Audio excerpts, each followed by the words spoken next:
Bonjour et bienvenue dans cette nouvelle vidéo dont l'objectif est de corriger avec vous le workshop numéro 2 proposé dans cette formation Angular. Ce workshop est intitulé Imbrication de composants. Donc on a déjà dit qu'une application Angular c'est une arborescence des composants. Donc on va trouver dans notre application plusieurs composants et notre objectif dans ce workshop est d'aborder la communication intercomposants.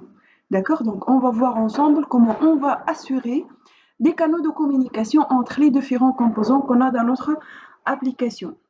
Pour faire ça, on va bien évidemment appliquer les différents types de data binding, tels que l'interpolation, le event binding, property binding et two-way data binding pour manipuler nos composants. On va voir ensemble comment on va imbriquer des composants. On va utiliser les décorateurs add-input et add-output pour assurer le passage de données d'un composant à un autre. D'accord? Donc, comme le montre la figure suivante, donc on a déjà dit qu'une application Angular, c'est une hiérarchie de composants, c'est une hiérarchie de vues. Donc, on peut se trouver dans le cas où on a un composant, donc le root comme le root composant, et dans ce composant, on va appeler d'autres composants.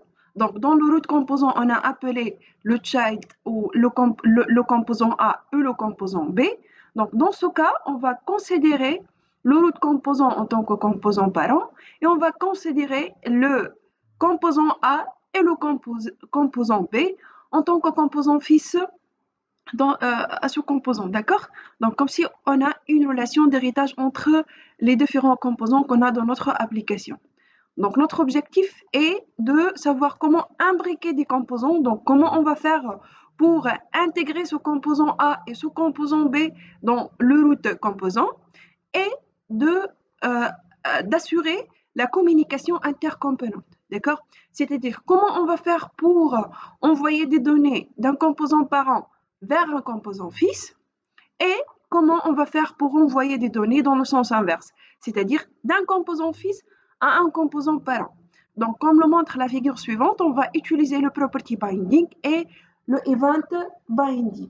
Donc, on va découvrir ensemble les différentes techniques à utiliser pour assurer cette intercommunication.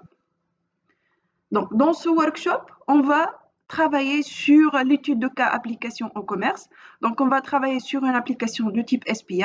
Cette application, elle va permettre à l'utilisateur de parcourir une liste de produits, de commander un produit, de liker un produit et de chercher un produit. Donc, c'est-à-dire, on va continuer le travail. Donc, on a déjà abordé ou travaillé sur cette application dans le workshop numéro 1 qui s'intitule Manipulation de composants. Et le workshop numéro 2 représente une continuité de workshop numéro 1. D'accord? Mais je vais travailler dans cette vidéo sur ce workshop en tant qu'exercice indépendant. C'est-à-dire, je vais répéter quelques étapes. C'est pour vous expliquer encore une fois la partie manipulation de données, comment créer un composant, comment créer une classe modèle. Et par la suite, on va aborder la première partie input et la deuxième partie output. D'accord? Donc voilà, je vais commencer donc dans cette première vidéo sur la première étape, c'est-à-dire comment on va envoyer des données d'un composant parent vers le composant fils. Et dans une deuxième vidéo, je vais vous expliquer comment envoyer des données d'un composant fils vers le composant parent. D'accord? Donc voilà, on va commencer par la première partie. Voilà. Donc, j'ai déjà créé un projet Angular, d'accord, qui s'intitule eShop Angular. J'utilise le PHP Storm en tant qu'IDE pour manipuler mes projets. Donc, voilà, vous pouvez utiliser le PHP Storm ou vous pouvez aussi utiliser d'autres IDE. C'est un choix finalement, d'accord. Dans cette application, vous allez trouver un composant créé par défaut, c'est le App Component. Le App Component, c'est un composant qui est déclaré dans le dossier App, c'est-à-dire dans le App Module. Donc, le App Module, c'est un module généré par défaut. Donc, voilà, lorsque vous allez créer votre application, vous allez trouver ce module généré par défaut. Et vous allez trouver aussi le App Component qui représente le composant racine et le composant de démarrage de ce module. D'accord? J'ai lancé déjà l'application, tapant la commande ngserve au moment open. Donc, l'application, elle est déjà en cours d'exécution. Donc, voilà, elle est lancée sous l'adresse localhost 4200. D'accord? Voilà, donc on va commencer par la première question. Créer un composant list product component. Voilà, donc pour générer un nouveau composant dans notre application, on va taper la commande ngGC, d'accord? Et le nom de ce composant, c'est list product. Entrée. Voilà. Donc, suite à l'exécution de cette commande, vous allez trouver 4 fichiers générés sur un dossier. Donc, c'est le dossier list products. Et voilà, donc ce fichier ou sous-dossier, ça va être généré sous le dossier app, c'est-à-dire sous le app module. Donc, voilà, on a le composant list product, il est bien généré dans notre application. Pour appeler ce composant, on va utiliser bien évidemment le sélecteur qui va pointer sur ce composant. Donc, le sélecteur qui permet d'appeler ce composant, c'est le appListProduct. Donc, bien évidemment, vous allez l'utiliser pour appeler ce composant.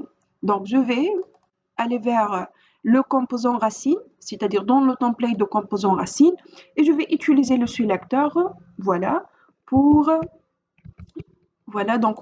afficher le contenu de ce composant appListProducts. D'accord? Donc, voilà le rendu de l'exécution. Donc, voilà, sous le titre Workshop 2, imbrication de composants, on a, voilà, List Products Works. Le List Products Works, c'est un message qui est déjà implémenté dans le template de ce composant généré. Donc, c'est le composant List Product. Donc, voilà, le List Products Works. Voilà, donc on va passer à la question numéro 2. Donc, créer un modèle de données appelé product. Donc, on va déclarer une classe qui va représenter un modèle de données, d'accord, sous un répertoire qui est nommé modèle. D'accord, donc je vais commencer par la génération de ce répertoire. Donc, le nom de répertoire, c'est modèle. Et sous ce répertoire, voilà, sous ce dossier, je vais générer, voilà, je vais créer un fichier. Donc, c'est le fichier product.ts. Pourquoi j'utilise cette extension .ts? En fait, c'est parce qu'on est en train d'utiliser le TypeScript en tant que langage de programmation. D'accord? Donc, je vais commencer par le mot-clé export. Donc, c'est pour dire que cette classe, ça va être une classe publique. Donc, vous pouvez l'importer dans n'importe quel composant. Voilà. Et après, je vais déclarer la classe. C'est la classe product. D'accord? Donc, sous la classe product, voilà, dans la classe product, je vais ajouter des propriétés, donc telles que la propriété ID, c'est une chaîne de caractères. OK. Après, on a quoi? On a le titre. Le titre aussi, c'est du type string. On va ajouter le price. Donc, le price est du type number. On va ajouter la quantité. Voilà, la quantité est aussi du type number. Donc, on a dit que l'avantage de TypeScript, c'est le fait que c'est un langage typé. D'accord? Aussi, c'est un langage orienté objet, donc je peux déclarer des classes, des interfaces, etc. D'accord? Donc, voilà, on a bien déclaré notre classe modèle. Donc, cette classe modèle, elle est déclarée dans ce fichier product.ts sous le dossier modèle. Voilà, donc, c'est la question numéro 2. Donc, déclarer le composant list, déclarer dans le composant list product component. Donc, j'ai passé à la troisième question. Donc, déclarer le composant list product component. Dans ce composant, on va déclarer la propriété list product et qui représente un tableau des produits. D'accord? Donc, dans ce composant list product component, donc on va déclarer la liste des produits. Donc, liste, c'est une propriété, donc liste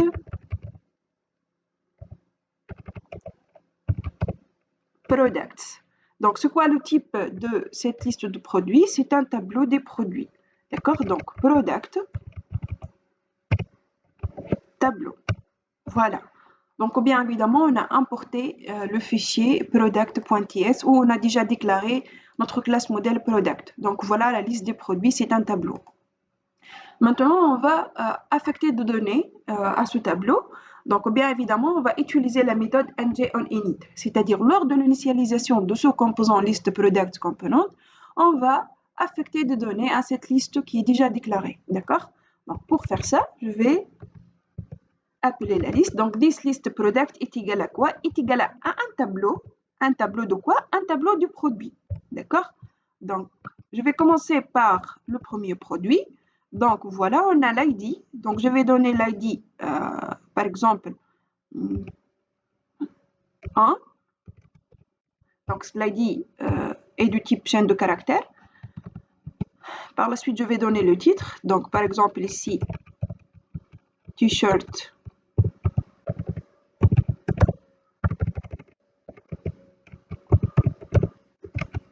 1.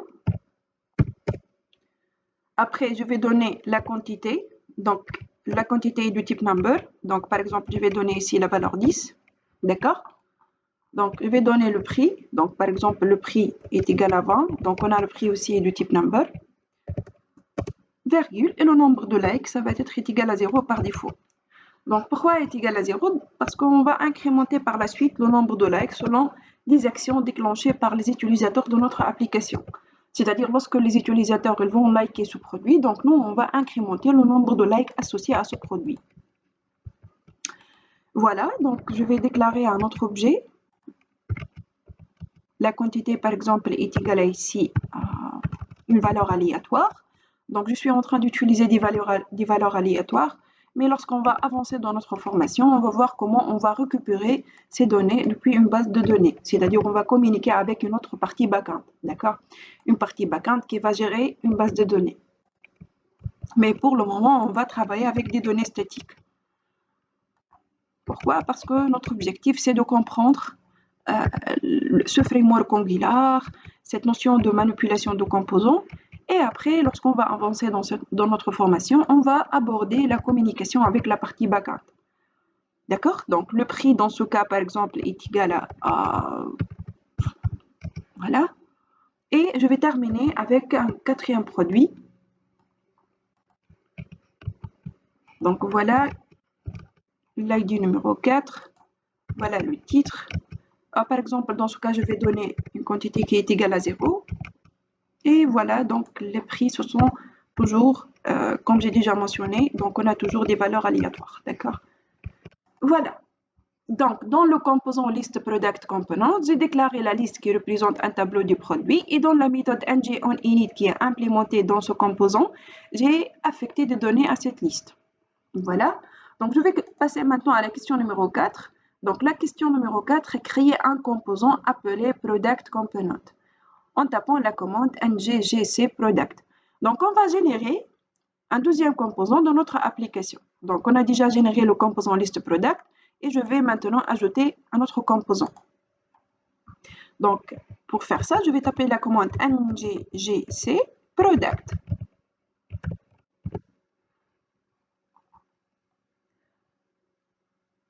Voilà.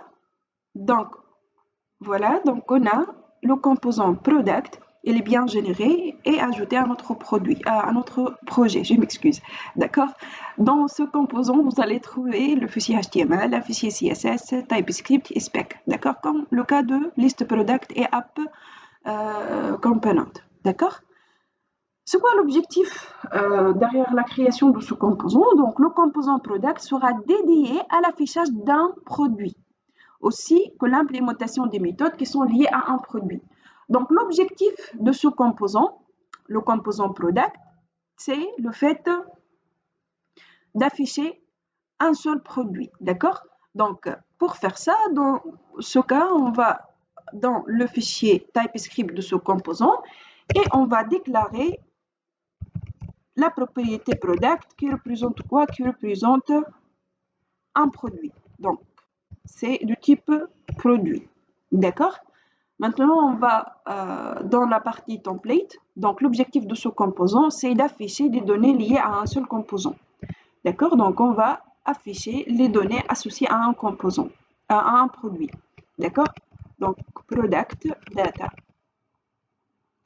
Donc, voilà. Ici, on va commencer par l'ID. Donc, on va commencer par le product ID. Donc, pour afficher le contenu de l'ID, on va utiliser l'interpolation. ID. Par la suite, on va afficher les différents data liés à un produit. D'accord? Donc voilà. On a quoi? Donc ici, on va afficher le titre. Après, on va afficher le prix. Donc voilà, product.title,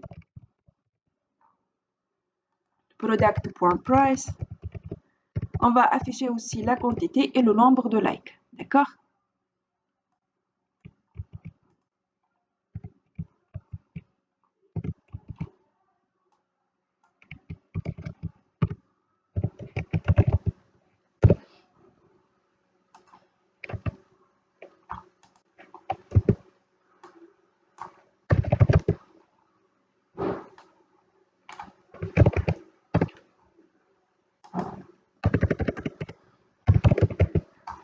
Voilà. Donc l'objectif de ce composant, donc le product component, est d'afficher des données liées à un composant. D'accord? Passons maintenant à la question numéro 6. Donc la première partie, je m'excuse ici, c'est une faute de frappe. Donc c'est le at input et non pas le at output. Hein. Donc voilà, donc ici c'est une faute de frappe. D'accord? Donc passons à la question numéro 6. Afin d'afficher la liste des composants, la liste des produits dans le composant parent liste product, on va ajouter le composant fils dans la boucle for. Voilà. Donc ici, on a déjà créé un composant qui est nommé product. Le rôle de ce composant est d'afficher des données liées à un produit. D'accord? Alors que la liste de produits, elle est déjà déclarée dans ce composant liste product. Donc, pour afficher le contenu de cette liste de produits, on ne va pas travailler ou on ne va pas déclarer encore une fois l'interface pour afficher un produit. On a déjà implémenté cette interface dans le composant product. D'accord? Dans ce composant product, on a implémenté l'interface qui permet d'afficher les données liées à un produit. Donc, vous pouvez tout simplement profiter de cette interface et vous pouvez appeler le composant product. D'accord? Dans la partie template de ce composant liste product. Donc, on va considérer dans ce cas, comme le montre la figure qui est déjà donnée sous la question numéro 6. Donc, on va considérer le list product component en tant que composant parent et on va voir le product component en tant que composant fils. Pourquoi? Parce qu'on va appeler le composant app product dans le composant list product component. C'est quoi l'objectif? Donc, l'objectif de ce composant product component est d'afficher un seul produit, alors que nous, dans la liste product component, on a une liste de produits. Donc, vous pouvez tout simplement utiliser la directive ng-for. D'accord? Donc, en utilisant la directive ng-for, donc let, par exemple, p of list product, donc en utilisant la directive ng-for, vous allez appeler le app product, d'accord? Vous allez appeler ce composant app product à chaque fois qu'on a un objet à afficher dans la liste. Donc, pour chaque P dans la liste de produits, on va appeler le app product, c'est-à-dire ce composant qui est déjà généré pour afficher les données associées à un produit. D'accord? Donc, voilà. On parle dans ce cas des composants imbriqués. Donc, on a imbriqué le composant product component dans le composant list product component et qui représente le composant racine. D'accord? En utilisant la directive ng-for, donc j'ai bouclé l'appel à ce composant. Pourquoi j'ai utilisé la directive ng-for? C'est parce que nous, dans notre cas, on a une liste de produits. Donc, notre objectif, c'est pour chaque objet, pour chaque produit qu'on a dans notre liste, on va appeler le composant app-product. D'accord? Donc, le composant app-product qui va par la suite afficher les données associées à ce produit P. D'accord? Associées à cet objet. Voilà, mais le problème qu'on a maintenant, c'est les données. Donc, c'est-à-dire quoi? C'est vrai qu'on a le composant product et le rôle de ce composant est d'afficher des données associées à un produit, d'accord? Mais je ne peux pas dans ce cas, dans ce composant product component, je ne peux pas par exemple déclarer un nouveau objet donc de type product. Il faut que j'utilise les objets qui sont déjà déclarés dans le composant listProduct. Donc, dans ce cas, il faut envoyer les données de ce composant listProduct vers le composant Product. C'est-à-dire, donc voilà, dans cette figure, je vais vous expliquer le principe, d'accord? Donc, on a le composant listProduct_component. Et dans ce composant, on a déjà déclaré la liste de produits en tant que tableau de produits. D'accord? Et on a appelé le product component dans ce composant. Donc, le product component représente le composant fils, alors que la liste product component représente le composant parent. D'accord? Donc, l'objectif de ce composant product, c'est le fait d'afficher à chaque fois les données associées à un produit. Donc, pour faire ça, il faut bien évidemment envoyer les données vers ce composant. D'accord? Donc, comment on va faire pour envoyer les données vers le composant product component qui représente le composant fils? Donc, on va utiliser le décorateur addInput. Pourquoi on va utiliser le décorateur addInput? Parce que c'est vrai qu'on a une propriété dans ce cas, donc telle que la propriété product, mais par défaut, aucune propriété de composant ne peut pas être modifiée à l'extérieur de ce composant. D'accord? Donc, je peux dans ce composant affecter des données, mais je ne peux pas appeler cette propriété directement dans un autre composant tel que le composant listProduct. Donc, pour faire ça, il faut ajouter le décorateur addInput. Donc, on va dire que dans ce composant fils, on va recevoir cette propriété en tant qu'input. D'accord? Ce n'est pas une propriété qui va être déclarée en local dans ce composant. Donc, c'est pour cela que je vais ajouter le décorateur addInput. D'accord? Donc, je suis en train de travailler dans le composant fils. Donc, ici, on a à chaque fois le produit, ça va être envoyé en tant qu'input. D'accord? Donc, vous pouvez considérer le décorateur addInput comme un contrôle qui va vous permettre de définir la visibilité d'une propriété d'un composant. D'accord? Donc ici, on va utiliser le addInput qui permet à un composant fils de récupérer des données de son composant parent. Donc on va utiliser le décorateur addInput. Donc ce décorateur, il va permettre à ce composant fils product component, d'accord, de récupérer des données depuis le composant parent qui est dans ce cas la liste de composants. D'accord? Donc, maintenant, l'étape qui manque, c'est comment on va faire cette liaison. C'est-à-dire, c'est vrai qu'on a déclaré cette propriété product en tant qu'input, d'accord? Mais comment je vais faire le lien entre cette propriété et les objets qu'on a dans notre liste? Donc, à chaque fois, nous, on va afficher le contenu de P. Où on va afficher le contenu de P? Dans le composant appProduct, d'accord? Et bien, dans ce cas, il faut faire le lien entre le P et le input qu'on a déjà déclaré, d'accord? Pour faire ça, on va utiliser le property binding, d'accord? Donc, on va binder ou on va lier cette propriété, d'accord? Voilà, à la valeur de P. C'est-à-dire, à chaque fois, donc on a un objet P dans la liste de produits, on va affecter la valeur de P ou l'objet P à cet input product, d'accord? Donc, puisque cet input product, c'est une propriété qui est liée à ce composant, donc je peux utiliser le property binding pour faire cette liaison de données, d'accord? Donc, je répète encore une fois. Donc, notre objectif, c'est quoi? Donc, on a déclaré un composant parent qui s'intitule, qui est nommé listProduct_component. Le rôle de ce composant est de parcourir la liste de produits, d'accord? Et on a aussi généré un autre composant qui est le product component. Le rôle de ce composant est d'afficher des données associées à un seul produit, d'accord?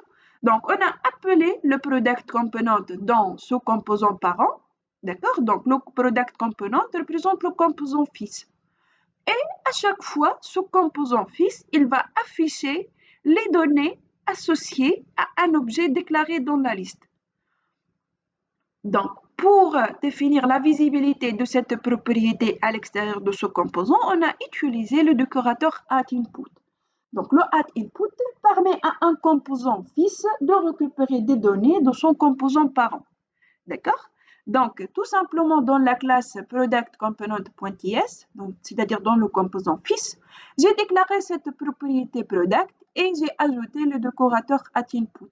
D'accord? Pour dire que cette propriété, ça va être considéré en tant qu'input dans ce composant. Et par la suite, dans le composant parent, j'ai terminé cette liaison entre l'EP, entre l'objet qui est en cours, d'accord, de lecture dans cette liste, dans la liste product, et j'ai affecté l'objet en cours à ce produit, d'accord, à cette propriété product, d'accord. Voilà, donc le décorateur addInput donc permet à un composant fils de récupérer les données de son composant parent. Passons maintenant à l'exécution. Donc, comme vous pouvez constater ici, on a bouclé les données. On a déjà 4 produits dans notre liste. Donc, comme vous pouvez constater, on a déjà affiché le contenu de produit numéro 1. On a affiché le contenu de produit numéro 2. On a affiché le contenu de produit numéro 3 et le produit numéro 4 en utilisant le composant appProductComponent, c'est-à-dire le composant fils. Malgré que je n'ai pas déclaré des données ici, comme vous pouvez constater, je n'ai pas associé des données à cet objet. Donc, à chaque fois, on est en train de lire les données qui sont déjà déclarées dans le composant parent. Et c'est grâce à l'utilisation de ce décorateur atInput. D'accord? Donc voilà, on a terminé la première partie de ce workshop. C'est le fait d'envoyer des données d'un composant parent vers le composant fils en utilisant le property binding. Donc, je vous invite à voir la deuxième vidéo. Donc, la deuxième vidéo, elle va traiter le event binding, c'est-à-dire on va envoyer des données de ce composant fils vers le composant parent, c'est-à-dire dans notre cas de ce composant product vers le composant list product component. D'accord?